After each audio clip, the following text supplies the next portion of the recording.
2026 take lovers के लिए अच्छा नहीं जा रहा है, that I truly understand. But ऐसा नहीं है कि इसको अच्छा नहीं किया जा सकता है। अभी स्मार्टफोन ब्रांड्स दो कैटेगरी में बढ़ चुकी है, एक कैटेगरी ए मान लेते हैं और एक कैटेगरी बी मान लेते हैं। कैटेगरी ए में बहुत सारी ब्रांड्स ऐसी हैं जिनकी गुडविल मार्केट में अच्छी है, ऑफलाइन में भी ऑनलाइन में भी। अभी वो क्या कर रही हैं, इस चीज का मिस यूज कर रही हैं। ऑब्वियसली उनके फ्लैगशिप प्रोडक्ट्स इतने अच्छे हैं कि उनका नाम हो चुका है, लोगों का ट्रस्ट उस पर बिल्ड हो चुका है, बट वो बजट में अच्छे फोन लॉन्च नहीं कर रहे हैं। वहीं कैटेगरी बी में कुछ ऐसी ब्रांड्स आती है जिनको लोग इग्नोर कर दे रहे हैं या फिर इग्नोर करने की कोशिश कर रहे हैं, और वो ब्रांड आज की डेट में भी अच्छे प्रोडक्ट्स लॉन्च कर रही है, चाहे आप प्रीमियम सेगमेंट की बात करो या फिर बजट सेगमेंट की बात करो। एंड फ्रैंकली स्पीकिंग, कभी भी आप किसी ब्रांड का ऐसा प्रमोशन देखो जैसे अभी सैमसंग ने अपना होराइजन लॉक का किया था, या फिर ओप्पो ने अपने कैमरे को काफी ज्यादा एक्स्ट्राऑर्डिनरी बताया था, तो यहाँ पे आप खुद का दिमाग लगाना और ये सोचना क्या ये चीज लिटरली ऐसी हो सकती है। ये वीडियो कंप्लीटली ओप्पो पे रहने वाली है,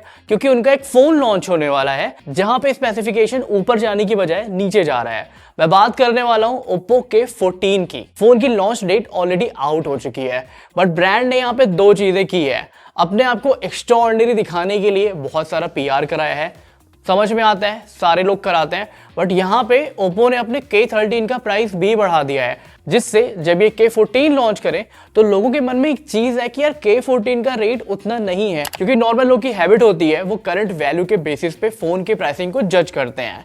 अगर आपको K13 याद हो तो बहुत सारे यूट्यूबर्स, बहुत सारे क्रिएटर्स या फिर मीडिया हाउसेस ने इसको सजेस्ट किया था कि अंडर 20 के one of the best phone है, और उस समय ये था भी। इसमें आपको स्नैपड्रैगन 6S Gen 4 मिलता है, जो अगर आप लावा अग्नि 4 के डायमेंसिटी 8350 से कंपेयर करोगे तो कहीं पे भी स्टैंड नहीं करता। यहां तक कि K13 में आपको UFS 3.1 स्टोरेज टाइप मिलता है और लावा अग्नि 4 आता है UFS 4.0 स्टोरेज टाइप के साथ में। तो जो लोग ये कह रहे थे कि प्राइसेस बढ़ रहे हैं क्योंकि स्पेसिफिकेशंस महंगे हो चुके हैं, बट आपको भी एक चीज समझनी पड़ेगी, ब्रांड अपनी ब्रांड वैल्यू का कभी कभी ज्यादा फायदा उठा लेते हैं। और यहां तक तो चीजें ठीक थी कि ओप्पो के नाम पे हम थोड़े से पैसे ज्यादा दे सकते हैं, but what if I tell you कि इनका जो अपकमिंग फोन है ओप्पो K14 वो और भी ज्यादा बेकार स्पेसिफिकेशन के साथ में आ रहा है। फॉर एग्जाम्पल, जहां पे ओप्पो K13 में आपको एमोलेड डिस्प्ले देखने को मिलती थी, वहीं पे ओप्पो K14 में आपको LCD पैनल देखने को मिलने वाला है। 6.65 इंच का एमोलेड पैनल K13 में आता था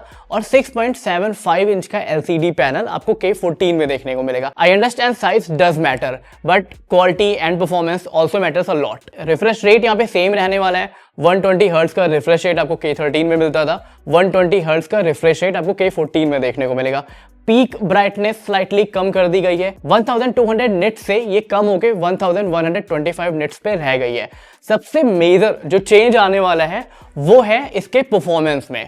ओप्पो K13 में आपको स्नैपड्रैगन 6S Gen 4 चिपसेट मिलता था, बट ओप्पो K14 में आपको MediaTek Dimensity 6300 चिपसेट मिलेगा। और यहां तक आपको चीजें नॉर्मल लग रही है कि यार ठीक है, प्रोसेसर थोड़ा सा खराब हुआ है, डिस्प्ले थोड़ा सा खराब हुआ है, तो UFS 3.1 जहां पे आपको K13 में मिल रहा था, अब आपको UFS 2.2 स्टोरेज टाइप मिलेगा।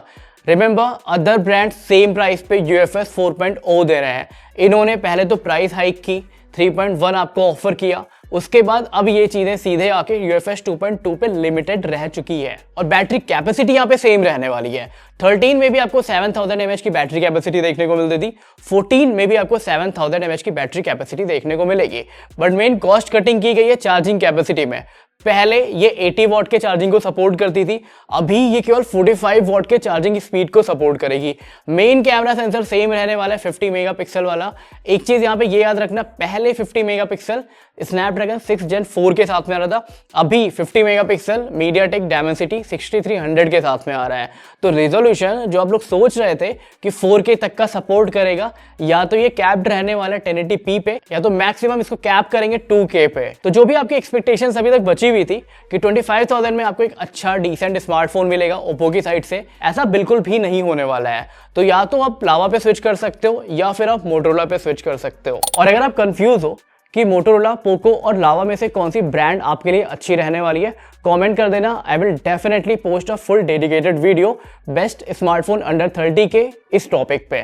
बाकी इन शॉर्ट अगर मैं बताऊं, आपको एक स्टर्डी फोन चाहिए जिसकी बॉडी अच्छी हो, जिसका प्रोसेसर अच्छा हो, फ्लैट डिस्प्ले से अगर आपका काम चल जाता है, यू आर समवन जिसको कर्व्स नहीं पसंद है, आप लावा अग्नि 4 ले सकते हो। अगर कर्व डिस्प्ले वाला फोन चाहिए और एक ऑलराउंडर फोन चाहिए तो मैं आपको सजेस्ट करूंगा मोटो एज 60 प्रो ले लेना। स्लिम फोन चाहिए, लाइफस्टाइल ओरिएंटेड प्रोडक्ट चाहिए, मोटोरोला एज 70 ले सकते हो। और अगर परफॉर्मेंस ओरिएंटेड फोन चाहिए, बहुत पहले X7 Pro आता था, आउटडेटेड हो चुका था, लोगों ने ऐसा बोला था, बट वो आज की डेट में भी वैल्यू फॉर मनी रहने वाला है। अंडर 22,000 बैक डिस्काउंट लगाओगे तो शायद आपको 20,000 तक में मिल जाएगा। और इस प्राइस रेंज में आप रिफर्बिश्ड फोन की तरफ भी जा सकते हो। इस वीडियो के लिए फिलहाल इतना ही। प्लीज ब्रांड्स को इतना हाइप मत करो कि वो इस लेवल पे आ जाए कि अपग्रेड करने की बजाय डाउनग्रेड करने लगे। This is Nikhil Srivastava signing off. मिलते हैं नेक्स्ट वीडियो में।